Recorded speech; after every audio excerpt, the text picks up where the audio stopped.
I'm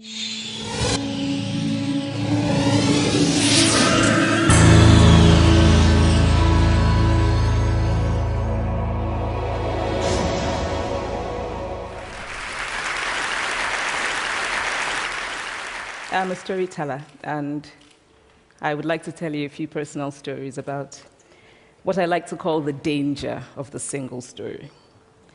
I grew up on a university campus in eastern Nigeria. My mother says that I started reading at the age of 2, although I think 4 is probably close to the truth. So I was an early reader, and what I read were British and American children's books. I was also an early writer. And when I began to write at about the age of 7, stories in pencil with crayon illustrations that my poor mother was obligated to read, I wrote exactly the kinds of stories I was reading. All my characters were white and blue-eyed. They played in the snow. They ate apples. And they talked a lot about the weather, how lovely it was that the sun had come out. Now, this despite the fact that I lived in Nigeria. I had never been outside Nigeria. We didn't have snow. We ate mangoes.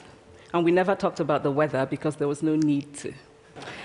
My characters also drank a lot of ginger beer because the characters in the British books I read drank ginger beer.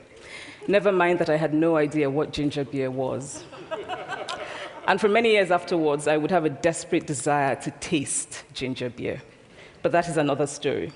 What this demonstrates, I think, is how impressionable and vulnerable we are in the face of a story, particularly as children. Because all I had read were books in which characters were foreign, I had become convinced that books, by their very nature, had to have foreigners in them and had to be about things with which I could not personally identify. Now, things changed when I discovered African books. There weren't many of them available, and they weren't quite as easy to find as the foreign books, but because of writers like Chinua Achebe and Kamara Laye, I went through a mental shift in my perception of literature.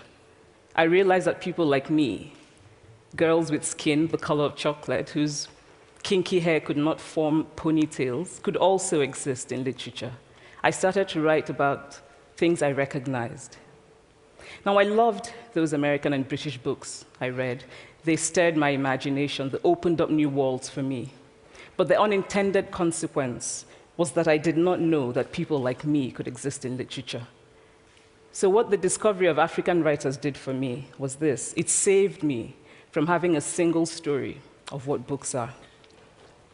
I come from a conventional middle-class Nigerian family. My father was a professor. My mother was an administrator.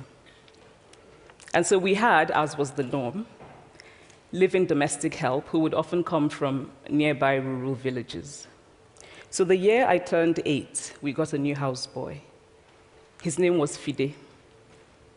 The only thing my mother told us about him was that his family was very poor. My mother sent yams and rice and our old clothes to his family. And when I didn't finish my dinner, my mother would say, "Finish your food. Don't you know people like Fide's family have nothing?" So I felt enormous pity for Fide's family.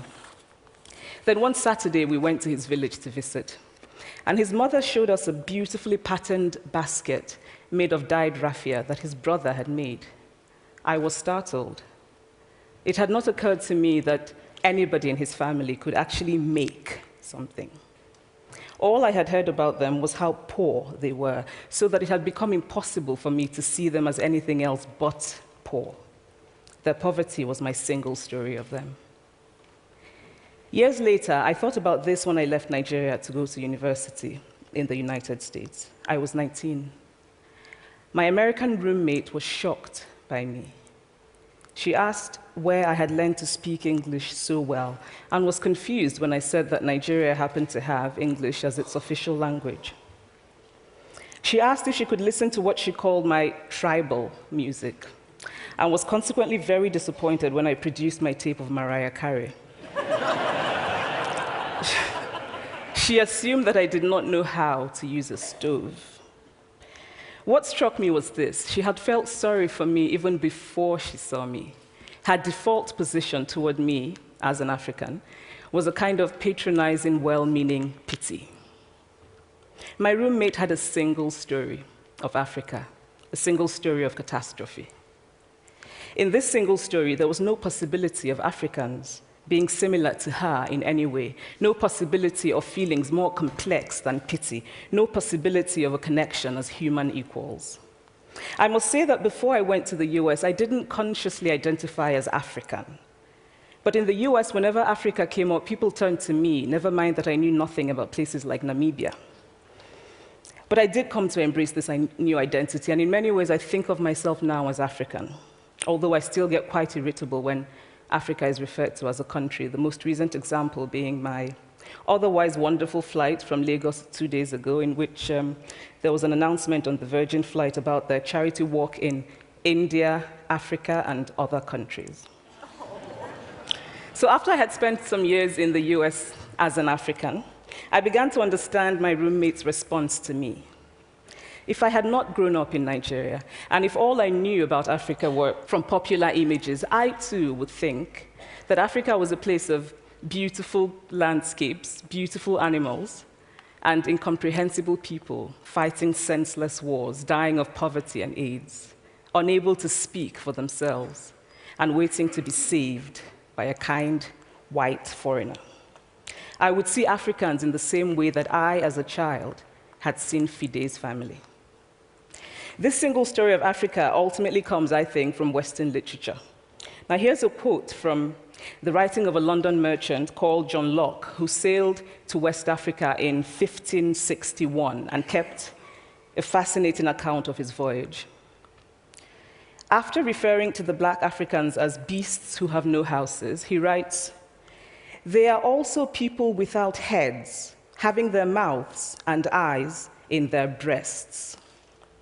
Now, I've laughed every time I've read this, and one must admire the imagination of John Locke. But what is important about his writing is that it represents the beginning of a tradition of telling African stories in the West, a tradition of sub-Saharan Africa as a place of negatives, of difference, of darkness, of people who, in the words of the wonderful poet Rudyard Kipling, are half devil, half child. And so I began to realize that my American roommate must have, throughout her life, seen and heard different versions of this single story. As had a professor who once told me that my novel was not authentically African.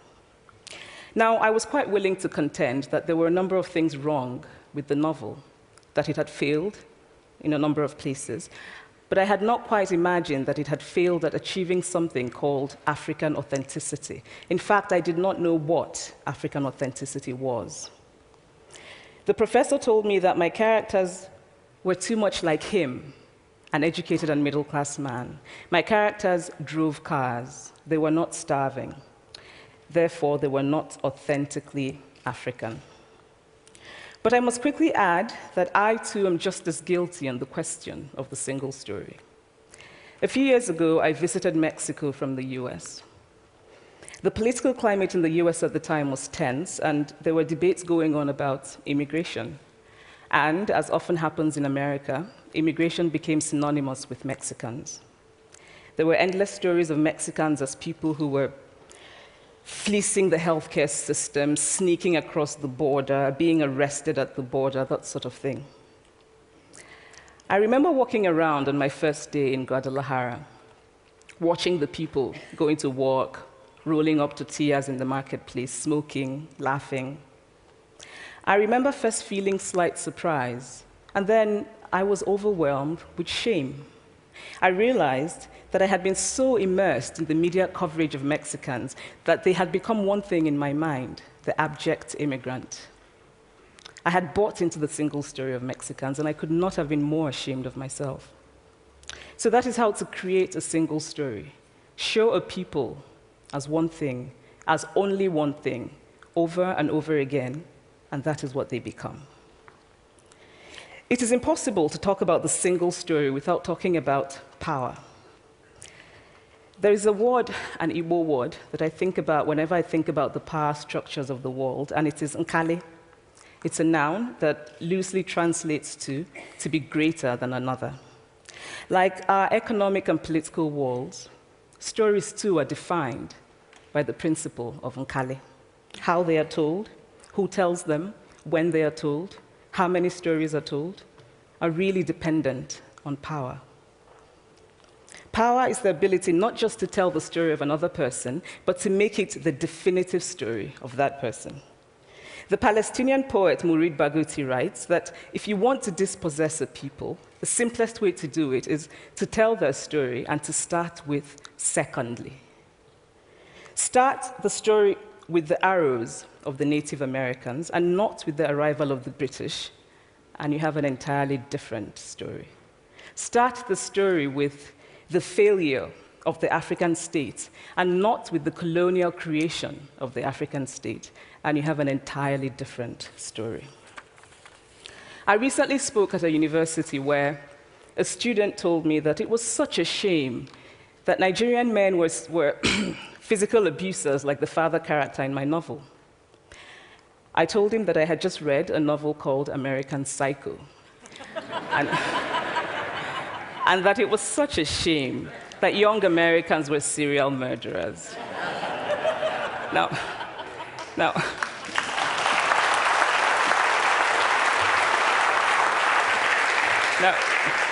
obviously, I said this in a fit of mild irritation, but it would never have occurred to me to think that just because I had read a novel in which a character was a serial killer, that he was somehow representative of all Americans. And now, this is not because I'm a better person than that student, but because of America's cultural and economic power, I had many stories of America. I had read Tyler and Updike and Steinbeck and Gateskill. I did not have a single story of America. When I learned some years ago that writers were expected to have had really unhappy childhoods to be successful, I began to think about how I could invent horrible things my parents had done to me. But the truth is that I had a very happy childhood, full of laughter and love, in a very close-knit family. But I also had grandfathers who died in refugee camps. My cousin, Polly, died because he could not get adequate health care.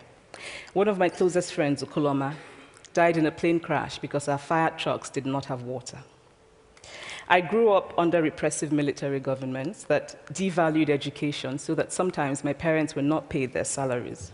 And so as a child, I saw jam disappear from the breakfast table. Then margarine disappeared. Then bread became too expensive. Then milk became rationed. And most of all, a kind of normalized political fear invaded our lives. All of these stories make me who I am. But to insist on only these negative stories is to flatten my experience and to overlook the many other stories that formed me. The single story creates stereotypes, and the problem with stereotypes is not that they are untrue, but that they are incomplete. They make one story become the only story. Of course, Africa is a continent full of catastrophes, the immense ones, such as the horrific rapes in Congo, and depressing ones, such as the fact that 5,000 people apply for one job vacancy in Nigeria. But there are other stories that are not about catastrophe, and it is very important, it is just as important to talk about them. I've always felt that it is impossible to engage properly with a place or a person without engaging with all of the stories of that place and that person. The consequence of the single story is this: it robs people of dignity. It makes our recognition of our equal humanity difficult. It emphasizes how we are different rather than how we are similar. So what if before my Mexican trip, I had followed the immigration debate from both sides, the US and the Mexican? What if my mother had told us that Fide's family was poor and hardworking? What if we had an African television network that broadcast diverse African stories all over the world, what the Nigerian writer Chinua Achebe calls a balance of stories?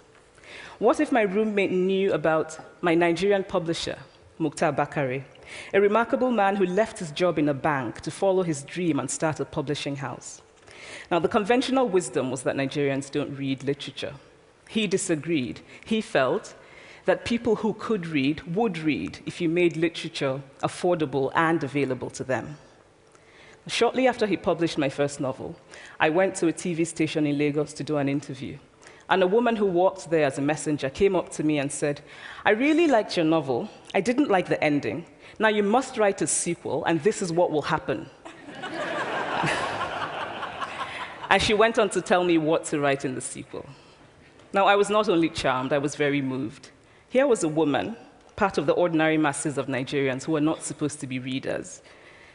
She had not only read the book, but she had taken ownership of it and felt justified in telling me what to write in the sequel. Now, what if my roommate knew about my friend, Fumi Yonda, a fearless woman who hosts a TV show in Lagos and is determined to tell the stories that we prefer to forget? What if my roommate knew about the heart procedure that was performed in the Lagos hospital last week?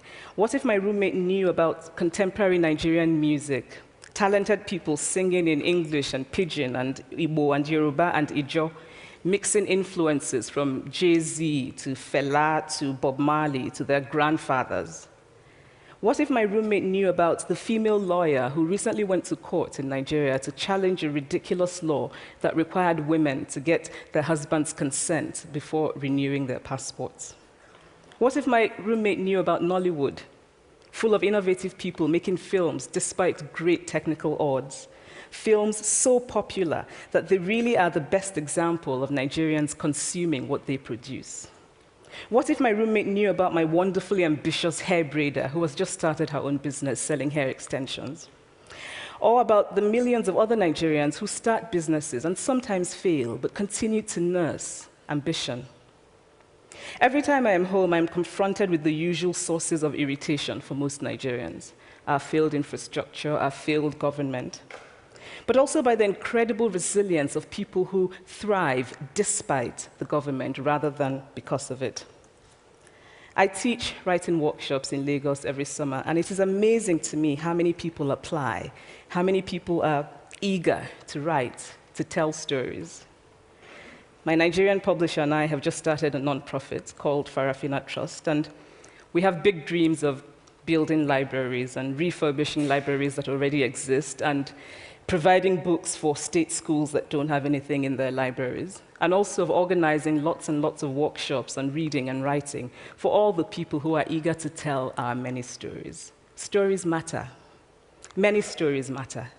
Stories have been used to dispossess and to malign, but stories can also be used to empower and to humanize.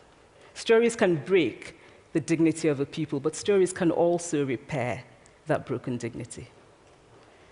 The American writer Alice Walker wrote this about her southern relatives who had moved to the north, and she introduced them to a book about the southern life that they had left behind.